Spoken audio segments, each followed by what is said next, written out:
যারা কোটা আন্দোলনের উপর ভর করে ধ্বংসযজ্ঞ চালিয়েছে তারা সাধারণ শিক্ষার্থী নয়।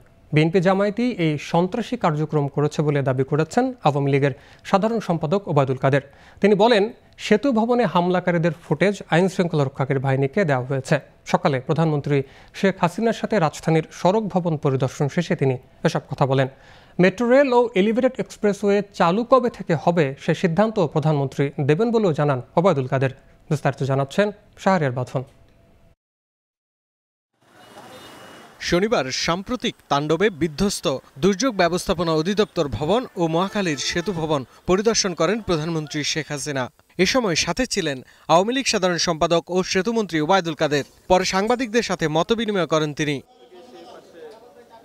যারা কোটা আন্দোলনের উপর ভর করে ধ্বংসযজ্ঞ চালিয়েছে তারা সাধারণ শিক্ষার্থী নয়। এই ধ্বংসযজ্ঞের জন্য দায়ী বিএনপি জামায়াতের সন্ত্রাসী কার্যক্রম। এটা সাধারণ ছাত্রছাত্রীদের কাজ নয়, তারা কোটার মধ্যে সীমাবদ্ধ ছিল। বিএনপি জামাত এই আন্দোলনে উপর ভর করেছে তাদের দীর্ঘদিনের ব্যর্থতার অবসানের জন্য। সেতুমন্ত্রী বলেন, মেট্রো রেল ও এলিভেটেড এক্সপ্রেসওয়ে কবে থেকে চালু হবে সে সিদ্ধান্ত দেবেন প্রধানমন্ত্রী। তবে পরিবহন খাতের উন্নয়ন ক্ষতিগ্রস্ত হওয়ায় কষ্ট পাচ্ছে সাধারণ মানুষ।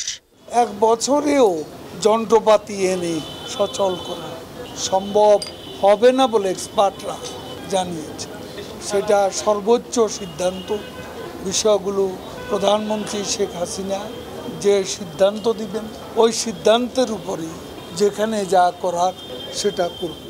যারা সহিংসতা করে সাধারণ আন্দোলনকে রাজনৈতিক রূপ দিয়েছে তাদের বিরুদ্ধে মুক্তিযুদ্ধের সপক্ষের শক্তিকে ঐক্যবদ্ধ হওয়ার আহ্বানও জানান আওয়ামী লীগ সাধারণ সম্পাদক। আন্দোলনকারী নয়, আন্দোলনের উপর ভর করে যারা সহিংসতা ধ্বংসযজ্ঞের মাধ্যমে একে রাজনৈতিক রূপ দেওয়ার চেষ্টা করছে তাদের বিরুদ্ধে মুক্তিযুদ্ধের সপক্ষে সকল শক্তিকে শেখ হাসিনার নেতৃত্বে ঐক্যবদ্ধ হওয়ার আমরা আহ্বান জানাচ্ছি।